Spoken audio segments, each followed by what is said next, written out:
Selina Kyle, aka Catwoman, the feline fatale, one of the most enduring characters in pop culture. As such, there has naturally been countless different takes on a character across numerous forms of media. But which ones are the very best? Well, no one can really answer that. All one can really do is list one's own personal favorites. That is what I'm going to do now, and do feel free to do so yourself in the comments below. Number 5. The Brave and the Bold.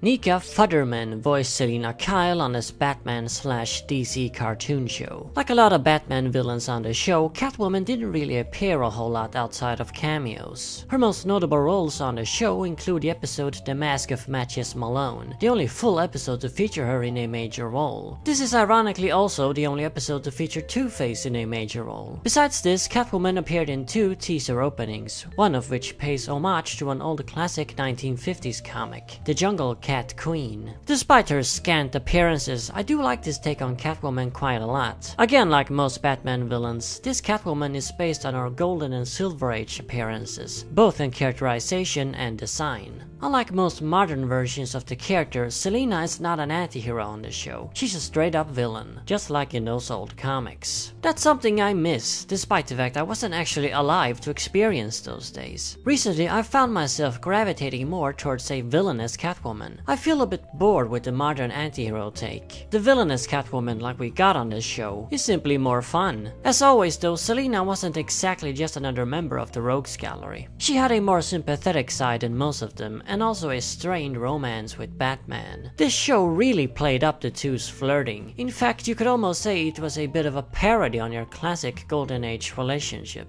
In short, you couldn't ask for a better adaptation of the classic pre-crisis Catwoman. Futterman did a great job voicing the character as well. It's just a shame Selina didn't make more appearances on the show. If she had, I might actually have placed her higher on the list.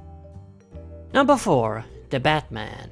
Gina Gershon voiced Selina on this cartoon show. Now it's well known that I'm not a very big fan of this series. I tend to bring that up every time I mention the show. In terms of writing, it pales compared to the animated series, and it's nowhere near as fun as The Brave and the Bold. Still, there are some good points about the show, like for instance the version of Catwoman it gave us. Right off the bat, or cat I guess, I do have to mention that I hate the silly mouse ears. I'm not that crazy about this particular design, but I do really like the characterization. Whereas The Brave and the Bold's Catwoman was a perfect adaptation of the pre-crisis Selina, this is a near-perfect take on the post-crisis Kitty, or specifically the 1990s version. Catwoman on this show was a morally ambiguous cat burglar, a master thief with a heart of gold, who mainly enjoyed the thrill of the heist. Sort of an anti-hero, but not taking the anti-heroics too over the top. She would perform good deeds on occasion, even help out Batman at times, but at the end of the day she was a criminal, not a superhero, and did primarily look out for herself. When it comes to the more modern anti-hero-ish Catwoman, it doesn't get a whole lot better than this. It's funny, I vastly prefer the animated series to the Batman, but when it comes to Catwoman, I feel this show actually did her a whole lot better. Task Catwoman will in fact, perhaps surprisingly, not even appear on this list.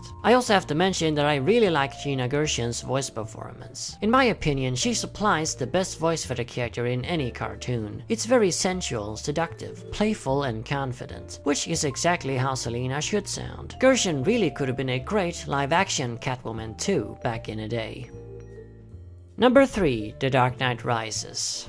Anne Hathaway portrayed Selina Kyle in this live-action movie, the third and last Batman movie directed by Christopher Nolan. When Hathaway was first announced for the role, I of course reacted like a lot of people did. What? Really? The girl from the Princess Diaries? Nonetheless, I trusted Nolan and can't say I was really worried. Turns out that trust was well placed too, as Hathaway is great as Catwoman. Of course, she's not actually referred to as Catwoman in the movie, just Selina Kyle. I guess in a movie with a guy called Batman, a character called Catwoman is simply too goofy. Still, it does make sense because there's nothing necessarily cat about this Selina. Some people can't stand that and therefore hate the Nolan take on Catwoman, but me, I'm fine with it. She may lack the superficial cat theme, but when it comes to her characterization, her personality, attitude, and motivations, this take is Selina ripped straight off the page of a comic. A more modern comic, of course, the 90s Jim Ballant run mixed with the 2000s Ed Brubaker run. Despite what some weird people will say, The Dark Knight Rises Selina is in fact far more comic accurate than Batman Returns Selina. She's very much like the Batman's Kitty, a morally ambiguous master thief with a heart of gold. She may appear selfish and amoral at the start, but gradually we realize there's far more to this woman. I also really like her main motivation in the film. Selina isn't after some big score. All she wants is to simply disappear and start fresh. It's sympathetic.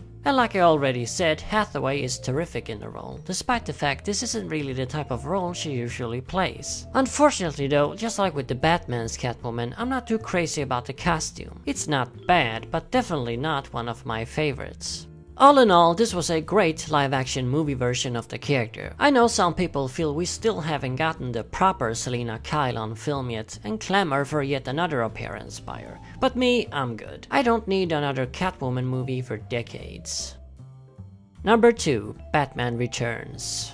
Michelle Pfeiffer of course played Selina Kyle in this live-action movie, the second and last Batman movie directed by Tim Burton. This movie version is the exact opposite of the Dark Knight Rises one. It has all of the superficial traits of the character from the comics, a cat costume, pet cats, a whip, claws, but characterization-wise it's nothing like the source material. Like he did with the Penguin in the same film, Tim Burton decided to completely reimagine Catwoman. In this movie, we thus got a pretty weird take on the character. This Selina Kyle is not a confident, playful master thief. Instead, she's a meek secretary who goes insane. I used to interpret the Batman Returns version of Catwoman literally, that she actually got some kind of powers, including 9 lives. But I've now realized that isn't what Burton was going for at all. The 9 lives are all in her head, and so is the sudden change in personality. Simply put, Selina hates herself, and after her trauma creates a new persona, a twisted take on what she would actually like to be. It's a very fascinating and tragic character study. Nothing like any other version of Catwoman, and certainly nothing like the comics. This Selina would fit in perfectly at Arkham Asylum instead of Blackgate. Some love this Catwoman, others hate it because it's so weird and different. I myself do not mind changes to my favorite characters, if the changes are good. In this case, they are. Of course, I would never call it definitive Catwoman. Michelle Pfeiffer is naturally absolutely fantastic in the role. This is in fact, in my opinion, the best performance in not just this movie, but 89 included as well. They go a little too over the top with the character in certain places. I don't like that scene between Selina and Pengy. It's even campier than the 60s TV show. But for the most part, it isn't too bad. I also love the costume. The stitches gives her the appearance of a ragdoll, which suits her demented mind just perfectly.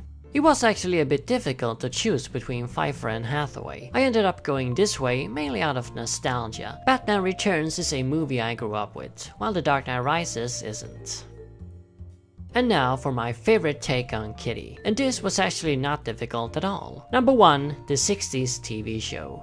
When I say the 60s TV show, I mean season 1 and 2 only. In these 2 seasons, Catwoman was played by Julie Newmar, whereas in season 3, the last season, she was played by Eartha Kitt, and in a spin-off movie she was played by Lee Merriweather. So we got 3 different versions of Catwoman in the 60s verse. Of course they're all supposed to be the same character, but they don't really feel like it. Each actress brings her own to the role, and the writing between the 3 is also a bit different. While I like all 3, Newmar, the original, is by far my favorite. And obviously by her ranking, not just my favorite of the 60s Catwomen, but of all Catwomen.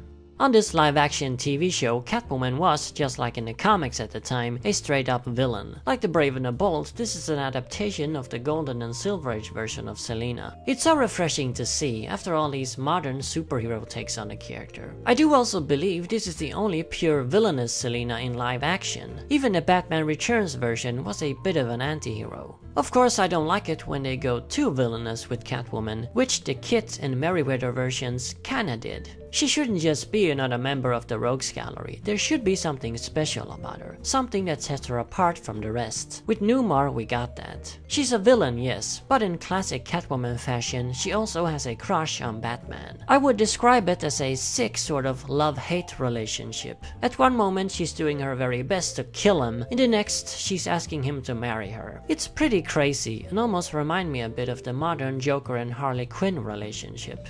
At times, she also seems to desire to reform, something which Batman is all too eager to support. The villains on the show weren't really meant to be sympathetic, they were just supposed to be crooked. But Newmar's Catwoman, perhaps inadvertently, kinda ended up being sympathetic anyway. You as a viewer almost want her to just reform and shack up with Bats, kicking Robin out of the Batcave. Of course, that could never happen, as despite being somewhat sympathetic, she is still and will always be crooked. A great take on Catwoman, dare I say it, a perfect take on Catwoman. Of course, if you want the modern anti-hero Selina, then you obviously won't really like this one.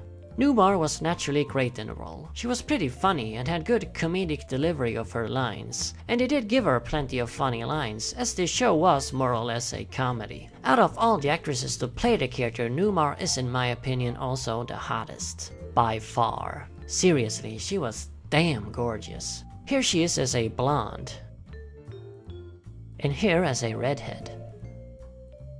And you just can't beat that. Talk about The Dark Knight Rises.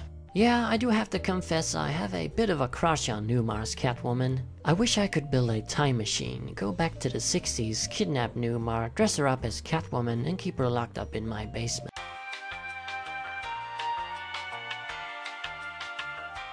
I do apologize for that. Now that I've rubbed one, taken a cold shower, I can properly end this video. So there you have it, those are my top 5 favorite adaptations of the feline fatale. Tell me yours in the comments. Next up in the series is the king of conundrums himself, Eddie Nigma, aka the Riddler, so stay tuned for that. And as always, remember, Arkham and Hillbrook Asylum awaits you in the next video.